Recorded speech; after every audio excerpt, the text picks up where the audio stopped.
Natong 1980, si Papa Juan Paulo II nagpagawas na sa duglaing dokumento na naguluhan og Dominici Coine. Ngayon nga dokumento gipahinumduman sa tupapa ang mga kaparian sa ilang nagunang katungdanan sa pagpakalawat o sa samang higayon misubli sa gahom sa simbahan sa pagdiligar sa maong buluhaton ngadto sa mga dili pare. Matod pa ni Papa Juan Paulo II, to touch the sacred species, sabot ang nakonsagrahan nga panog bino, and to distribute them with their own hands is a privilege of the ordained, sabot sa pare o bispo baka, one which indicates an active participation in the ministry of the Eucharist. It is obvious that the Church can grant this faculty to those who are neither priests nor deacons, as is the case with acolytes in the exercise of their ministry, especially if they are destined for future ordination, or with other lay people who are chosen for this to meet a just need. Ang paghikap sa nakonsagrahan Nos Dei Obino o ang paghatag kanila uban sa ilang kaugalingon kay uningong mga kamot o sa kapribilehiyo sa mga naordinahan. Diin kini nagpakita sa aktibo nga partisipasyon sa ministeryo sa Eucharistia. Apan klaro nga ang simbahan makahatag na ini nga fakultad ngadto kanila nga mga dili pare. Unya sa mao gihapon tuig ang sa tupapang paggawas sa laing hinungdanon dokumento ang inestimabile donong nga bisan bisan kung ipahayag sa tupapa nga mahimo sa mga dili pare ang pagpatabang sa kining pagpakalawat. Apan sa samang higayon siya mibatlong ni adtong mga pare nga nag-abuso ini. So usa sa mga hinungdan sa paggawas ni mga dokumento kay duna sa daghang mga abuses regarding the liturgy.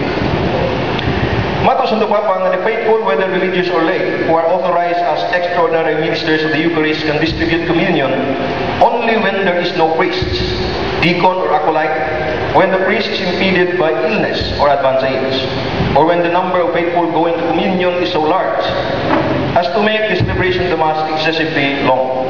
Accordingly, a reprehensible attitude is shown by those priests who, though present at the celebration, refrain from distributing communion and leave this task to the laity. Ang magtutuo, reliyoso, laiko, kinsa natagan sa katungod isip extraordinary ministro sa Eucharistia, makahatag sa kalawat sa gayon lamang nga walay pare, diakono o akolito. Kung ang pare dili makahimo tungod sa sakit o sa katigulangon, o kung ang gidaghanon sa mga matuhon nga mga lawat labihan kadako nga mapahimo sa pagsaulog sa misa nga dugay kayo. Pinasubay ni usa ka sa lawayon nga kaniya ang gipakita adtong mga pare kinsa bisan kung anaa sa kasulugan dili mo tabang sa pagpakalawat o mupiyang ini nga bulwaton ngadto sa mga laiko. Maurang kini maong mga pahimangno sa tupapa na sulod kini siya sa bagong Code of Conduct, sa Code of Conduct 1983. Nga sa Canon 230 nya number 3, nagingon, where the needs of the church require and ministers are not available, lay people, even though they are not lectors or acolytes, can supply certain of their functions. That is, exercise the ministry of the word, preside over liturgical prayers, confer baptism, and distribute Holy Communion in accordance with the provision of law. Diyan ang panginahanglan sa simbahan nga ngayo ang mga ministro dili makahimo. Ang mga laiko bisan kung sila dili mga lektor o akolitos makahuli sa pipila nila nga mga bulwaton. O kini sa pagtuman sa ministeryo sa pulong, sa pagpahigayon sa liturhikan ng pagampo, paghatag sa bunyag o pagpakalawat, pinasubay sa nalatin sa balaw. O sa paghula sa atong Catechism of the Catholic Church na atong tuig 1994, naapilo sa na siya sa iyang mga panudlo diha sa paragraph 903. So gikutlo ra din ang katong Code of Canon 1983, Canon 230. Kunya sa 2004, dahil sa dokumento ang Redemptionis Sacramentum na nagisgot gyapon mahitungod sa sagrado sa Santos nga Eucharistia, misupli gyapon pagpahinumdom sa maong katungod sa Santa Iglesia sa pagdiligat, sa maong buluhaton, sa pagpakalawat ngadto sa mga dili pare ubos sa kondisyon nga gilatid sa balaod sa simbahan. Mo nang sumala sa atong gikutlong sarahan, dili nato maligaya. Nga klaro kay nga sa tupapa pinagi sa daghang dokumento nga iyang giluwatan. Mihukom nga makatarunganon ang pagpatabang sa mga lay minister ubos mga kondisyon nga nahisgutan. Pagpatabang kanila diha sa pagpakalawat. Magbalik ko na ito ang unang Konsilyo Vaticano, the dogmatic teaching of the First Vatican Council. Nagdili sa bisan kinsa kanato sa paghukom sa mga butang na dihukman sa tupapa, mahitungod sa dili lamang mahitungod sa pagtuog moralidad, kundi dili mahitungod diha sa disiplina ug pagdumala sa tibuok Iglesia Katolika. O ang sa tupapa maong labang maghukom sa tibuok panon. Pero ang mga traditionalists, inay sila magpailawong sa hukom sa tupapa. Ilang giako sa ilang kaugalingon ang paghukom sa mga butang ihukman sa Santo Papa. Mga igsoon galing kita sa dugukan nga kining objeksyon. Kaya kining mga traditionalists, mukutlo sila sa mga dokumento sa simbahan. Yan sa ako nang ipahayag ko ganyan, ila ka ng sabton using the right of private judgment or private interpretation. Kanya ila ka ng gamiton aron sa pagsungat sa panudlo sa tupapa. Ang kining maingon nato pinaka-importante nga dokumento na ilang gudloon ilang ipasukat diha sa Catechism of the Council of Trent. Yatong gudloon yato kining husayon, no? Nag-ingon din ang Catechism of the Council of Trent, ubos aluhan, the minister of the Eucharist. Ingon, to omit nothing doctrinal on this sacrament, we now come to speak of its minister, a point, however, on which scarcely anyone can be ignorant. Niubos na nagsunod kining maong pamahayag. In bold letters, no, sa Catechism of the Council of Trent. Only priests have power to consecrate and administer the Eucharist. Ingon nila, only priests have the power to administer, to consecrate and administer the Eucharist. Kanya, sumpay na nag-ingon ang Catechism. It must be taught then that to priests alone has been given power to consecrate and administer to the faithful the Holy Eucharist. That this has been the unvarying practice of the Church, and that the faithful should receive the sacrament from the priests, and that the officiating priests should communicate themselves, as has been explained by the Holy Council of Trent, which has also shown that this practice, as having proceeded from apostolic tradition, is to be religiously retained, particularly as Christ the Lord has left us an illustrious example thereof, having consecrated His own most sacred body and given it to the apostles with His own hands.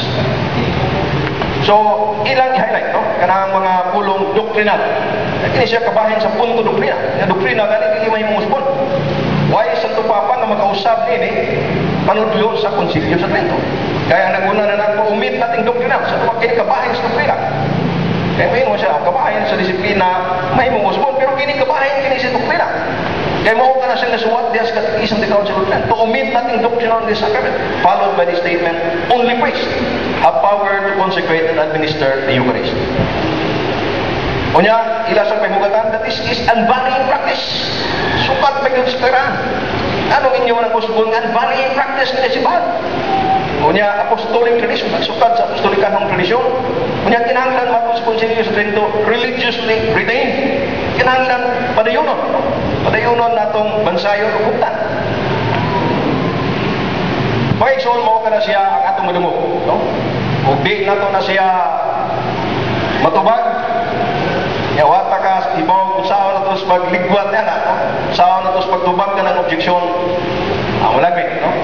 O nang nagkadungog ko nga doon ay payupan sa diligay usa, kapin sa usa. Lay minister kaniya ito, bibiya na, mihunong na sa iyang pagpagalagan isip lay minister. Kaya nakadungog ni nga mga pamahayag gikan sa atong higala. No? Doctrinal and varying practice from apostolic tradition to be religiously retained. Unsa? Only priests have power to consecrate and administer the Eucharist. Only. Ang inyong magkakapinan nga klaro mo na nga only. Okay? So, nang kung manin na itong pagpaambit, no? Atong matagan kini siya o kining husay.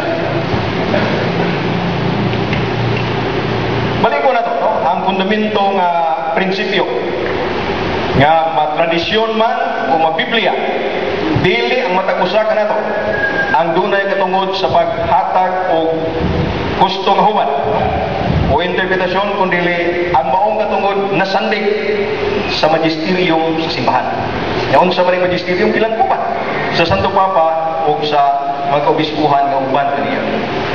Una panaglit ko nagbasa tag dokumento simbahan. Ako mubasa ko doon ako'y akong interpretasyon. Niyang akong interpretasyon musumpaki na sa panudlo sa Santo Papa sa iyang interpretasyon sa tradisyon.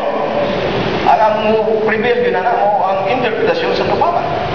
Kaya matod sa unang Konsilyo Vaticano, siya mo ang labang maghukom sa tanang mga magtutuo. Kung ang akong pagsabot sa Biblia, musumpaki na sa panudlo sa Santo Papa, mahitungod niya na bahin sa Biblia. Ang mulabaw niya na mo, ang sa Santo Papa, dili ang Brother Moon. Dili ang bisan kinsa na ito din no? Orang doon na tayo kayusas pa, doon kayo doon na magkita yung magisteryo. Maurang karang pakingon na only priest have power to consecrate and administer. Kinahanglan nga sabtong ka na nato ubos sa kinatibuk-an nga tradisyon o panudlo sa simbahan katoliko.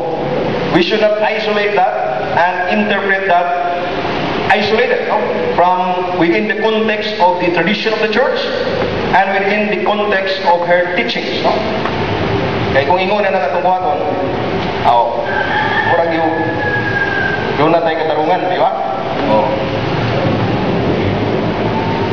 Unang punto, nga kanang pag-ingon nga paggamit na ng pulong only or alone with regards to the administration of the sacrament.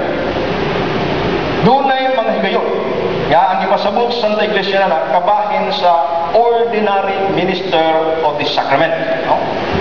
Balikon ako nga diha sa dokumento sa Santa Iglesia nga ako ning gutong karon taon. Nga kanang iyang paggamit sa pulong only o alone. Doon na yung mga higayon. May tungod diya sa pag-administrar sa mga sakramento, iyak ang ipasabot niya niya na mao kabahin sa ordinaryo ministro. Pero dili gid absoluto nga ang maong katungod o buluhaton dili mahimong idiligar. Pinaagi sa gahom sa Santo Papa ngadto sa mga dili ordinaryo ministro. Wala siya ang kining bottom line. Ya karon akong pamatudan ang akong premise that in the tradition and the teaching of the church, the word only or alone in her teachings regarding the administration of the sacrament is sometimes used to refer to the ordinary ministers. And that absolutely nga wag laing makahimo kung itukod sa otoridad sa obispo o sa Santo Papa. Usa sa mga giya nato sa paghubad o pagsabot sa mga panudlo simbahan, kanang gitawag natong analogy of the faith. Kaya nga itong ang mga kamaturan sa itong pagtuod, doon na may kalambigita sa usa. So with regards to the sacrament, there are 7 sacraments, di ba? So unsay tinuod sa sakramento, doon na say kasamahan niya ngadto sa uban nga sakramento. Ngari kita sa Minister of Confirmation. So regarding the Minister of Confirmation, ikan sa atong tinugdan ang Denzinger Insyridion sa uluhan si Instituta Ecclesiastica to Licentius the Bishop Gubbio, iluwatan itong Marso ang tuig 416. Karaan na kayo ng dokumento. Nagingon, but in regard to the signing of little children, signing sa pagpirma, it is evident that it may not be done by any other than a bishop. Klaro kayo na. Kamay tungkol sa pagkonfirma sa kagmay bata, bagay lang makahimo na lang. Mao ang obispo. Diyan na niya. Okay. Ubos niya natin ingon ngayon that this is due to the bishops alone. Nawa, igamit ang pulong alone. Ganon. Absoluto bagay nga wag yung lain. Tungkol na nag-ingon nga bishops alone. Ha? Nga sa laing dokumento, mao gihapon nga source ang Denzinger Insyridion sa summary of the dogmatic teaching of the previous popes and councils. From the letter Pope Benedict to Basil Archbishop of Genova, nga migawas katong tuig 1204. Nagingon din nga only the highest priest, that is the bishop, ought to confirm. Sa ito pa nagin, only, no? Sa Canons on the Sacrament of Confirmation, Council of Trent, Session 7, sa Canon 3 nagingon, if anyone shall say that the ordinary minister of Holy Confirmation is not the bishop alone, but any simple priest, let him be anathema. So makita na ito ang pag-qualify, no? Pagabot sa Concilius Trento, katong giingon nga nagunang panudlo, nga only o alone, the bishops alone. dokumento mipatinaw.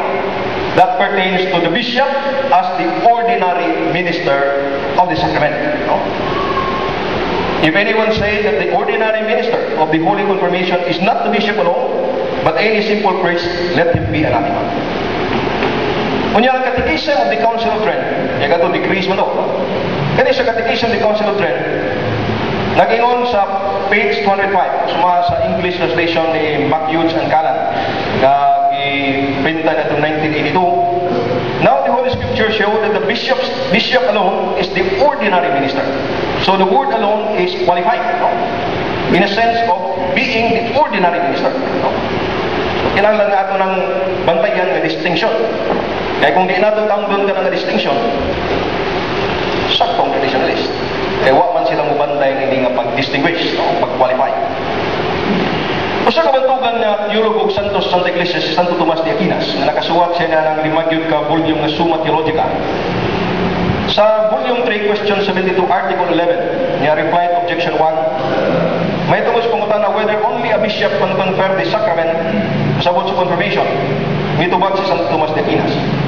The Pope has the plenitude of power in the Church, in virtue of which he can commit to certain lower order things that belong to the higher orders.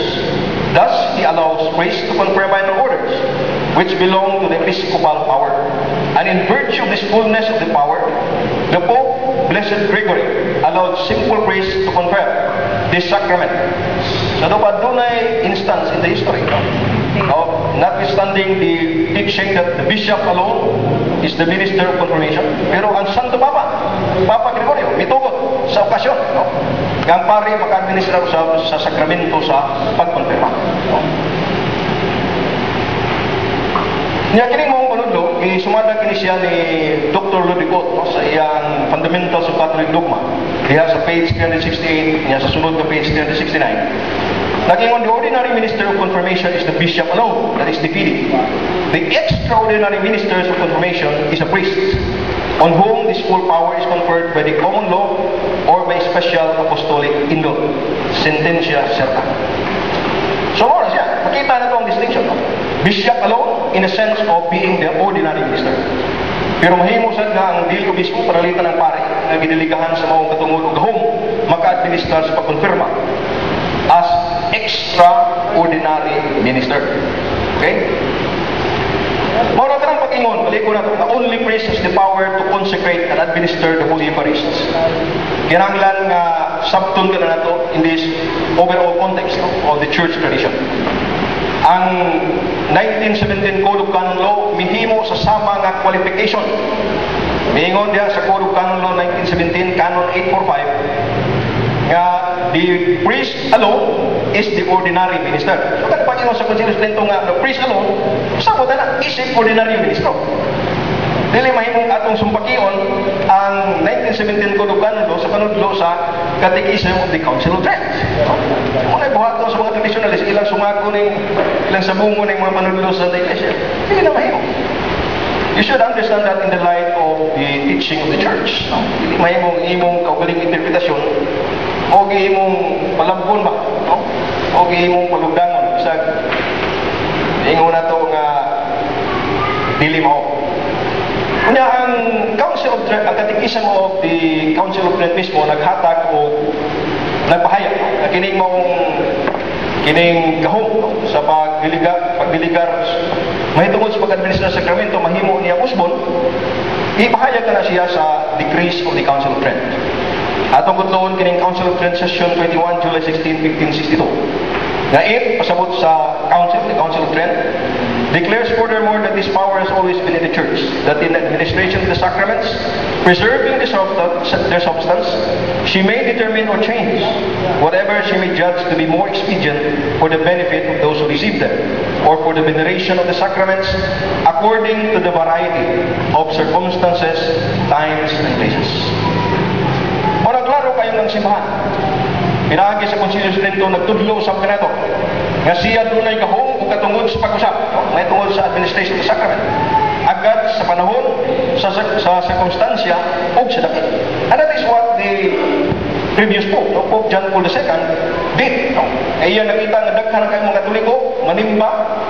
Niya ko nga pari yun mo ay tugutan sa pagpakalawat.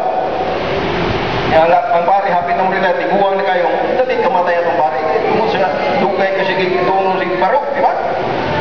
Dugay mga sa imo, bisan pag nandunay ng liminis na gumitabang, samot na kong pare, ayaw. Orang ang simbahan ni tanaw ni mga pastoral concerns. Yang konsilyos din ito nagtudlugan na ito, nga siya tunay ako. Ang simbahan tunay ako. Katapusang punto nga akong ipambit na ninyo, kining diskutan ni St. Thomas Aquinas sa iyang Summa Theologica Volume 3, Question 82, Article 3. So, kalabot na kini siya sa sakramento sa Eucharistia. Whether dispensing of the sacrament belongs to the priest alone. Kini mo ni siya ang pangutana sa mga traditionalists, di ba? Whether dispensing of the sacrament belongs to the priest alone. Ito bag na ni Santo Tomas de Aquinas dugay na kayo, no? Mato ni Santo Tomas de Aquinas ay answer that. The dispensing of Christ's body belongs to the priest for 3 reasons. Number 1, because as was said above, he consecrates us in the person of Christ. But as Christ consecrated his body at the supper, so also he gave it to others to be partaken by them. Accordingly, as the consecration of Christ's body belongs to the priest, so likewise thus the dispensing belong to him. So si Santo Tomas de Aquinas iyang kining plastar, ang mga katarungan anong ang pari ko'y nagukot sa nagpuna nga katungdanan sa pag-administrar sa pagpakalawat. Unya, may panayon siya, thirdly, because out of reverence towards the sacrament, nothing touches it but what is consecrated. Hence, the corporal and chalice are consecrated. And likewise, the priest's hands for touching this sacrament. Kining tumoy, ingon Santo Tomas de Aquinas, hence, it is not lawful for anyone else to touch it, except from necessity. Exception. Hindi absoluto sumaas mga traditionalists. Except from necessity, for instance, if it were fall to the ground, upon the ground, or else in some other case of urgency. So, ang interpret rin, no? Kung saan ang mga necessity, no? Nga mahimong exception. Kung saan ang gitawag other case of urgency. It is within the competence and authority of the church to decide. No? Nga na siyang moong panginahanglan. Maunang si Santo Tomas de Aquinas, maingon siya, the deacon, as being nigh to the priestly order, has a certain share in the latter's duty, so that he may dispense the blood, but not the body, except in case of necessity, at the bidding of bishop or a priest. So ay isang aking pagsumada nining akong pagpambit. Atong sumadahon, ang pipila ka mga punto nga ato nang diskutan. Nga ang magisterium nagtugot sa paggamit sa mga extraordinary ministers sa pagpakalawat. Sa panahon sa talagsaon ng panginhanglan, pinasubay sa nalatid sa balaod sa Code of Canon Law o daghang mga dokumentong gisukaran sa banyana. Ang atong gibasag na niya, Pini Custos, ibinigay ko na Imensi Caritatis, ang Catechism of the Catholic Church, ang Code of Canon Law, Inestimabili Dunong, Redemptionis Sacramento. Ikaduha ka puntong ang konsilyo sa kandoon at tudlo na may tungod sa pagkalawat, ang Santa Iglesia dunay gahom sa pag-usap ni ini, agad sa iyang hukman na mas makatabang, alang sa kayuhan nila nga mudawat ini o alang sa pagtahod sa mga sakramento, sumala sa nagkalalayang circumstansya, panahon o gabi. Council of Trent, Session 21, July 16, 1562. Nga kanang pagingon ng only priest have power to consecrate and administer the Eucharist. Sumala sa tradisyon sa Santa Iglesia pagkasabton gini ang pari mao minister ordinarius sa pagpakalawat o kini nga panudlo nagpadayon. Apan kuyog ni nga panudlo ang Santa Iglesia nagtudlo sa nga siya dunay gahom sa pag-instular sa mga layman isip extraordinaryo ministro diha sa pagpakalawat. Nga si Santo Tomas de Aquinas, maingon nga ang deacon tungod kay siya sunod man sa pagkapari at dunay pag-ambit sa buluhaton sa pag-administrar sa sakramento nga tungod niini makahimo siya sa pag-administrar sa dugo apan dili sa lawas kawas kung dunay dagkong panginhanglan ubos pagtugot sa obispo pari. Nga ang pagpakalawat pinagi sa extraordinary minister wala mo tandog sa esensya sa sakramento sa Santos nga Eucharistia. It does not touch on the validity of the sacrament. Kaya the Eucharist is valid whether administered by a priest or sa lay ministers. No? Maunang klaro kayo ang sipahan nakahukom na may tuhon ining mga butangan. Nya laing dokumento ang retro majoribus tuis na may gawas na itong tuig 410 na gingon, it has never been allowed that be discussed again which has been decided by the Apostolic See. Kanang butangan gihukman sa tupapa. Hindi na nato na dibatihan. May lawang na Salamat.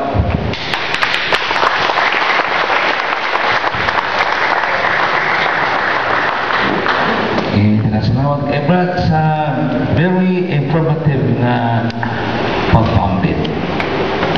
Sa dili pa ka sa ikaduhang speaker na may nagpanikat kuno nga mangutanan yun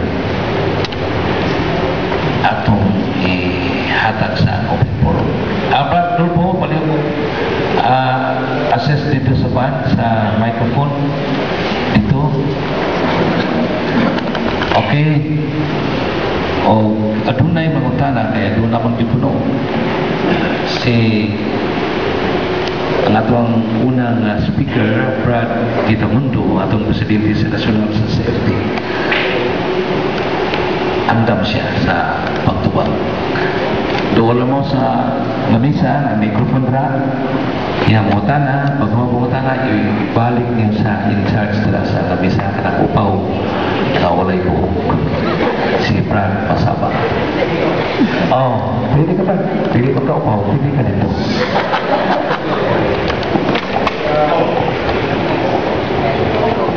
Wala ko problema kayo. Kanang clearing lang ba? Clear lang ka. Kanang ingon mo nga the charge is infallible with regards to faith and morals and teachings. Diba?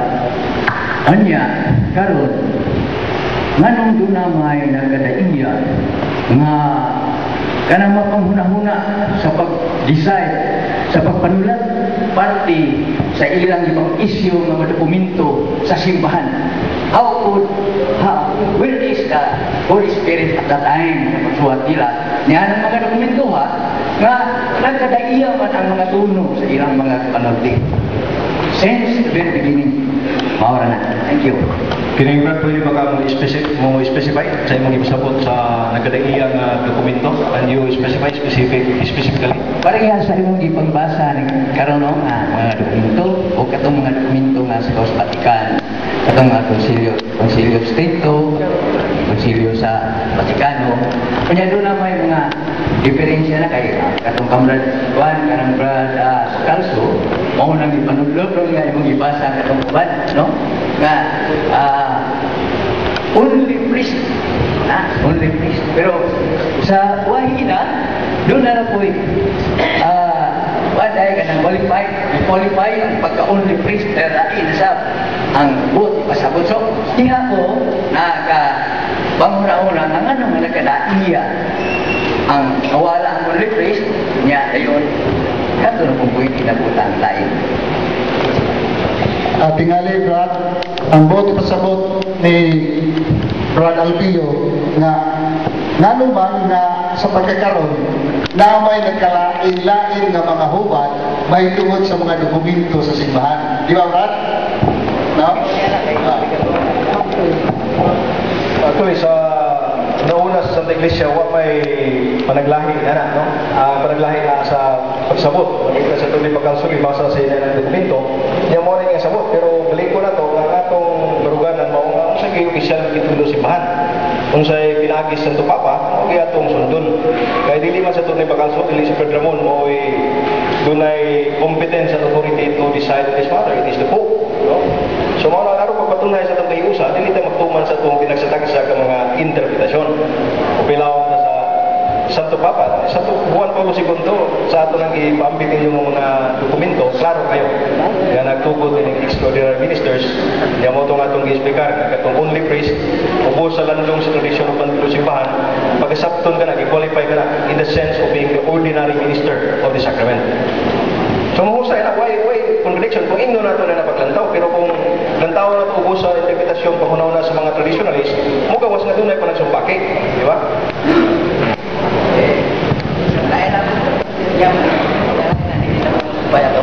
Okay. Ang masa katao, dua lang ka question ha. Karon uban maka-input. Okay. Follow up question. Brad? Kadua, lain ako ni siya. Okay. Katong, wala na pa to, okay na ko. No? Okay. Kanang pag-ingon nga, dili ko sa ang kasagrado sa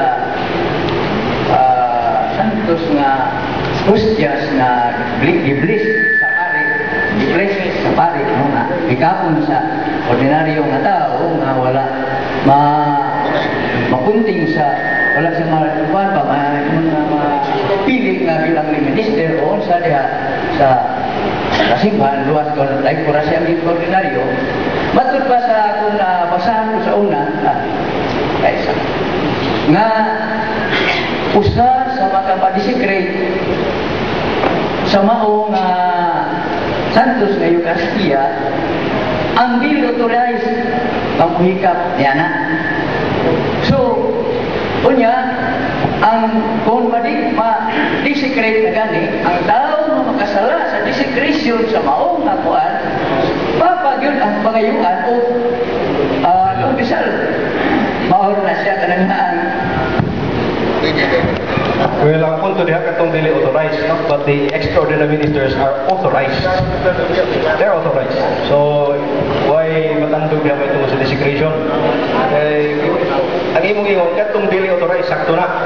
Pero ang extraordinary minister, timana na to, diya sa pagpagalawat, panahon sa misa, they are authorized by the priest. So, there is no desecration.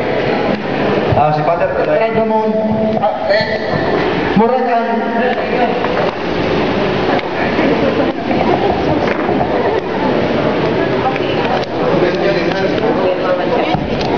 Naging kapasalamat ko sa ating presentation sa ating speaker. Kung nato may paminaw maayo, it was very detailed na presentation. Kaklaro kayo. Ang ako na sabot sa pangutanong manong, specific ni kayo. Sa Council of Trent,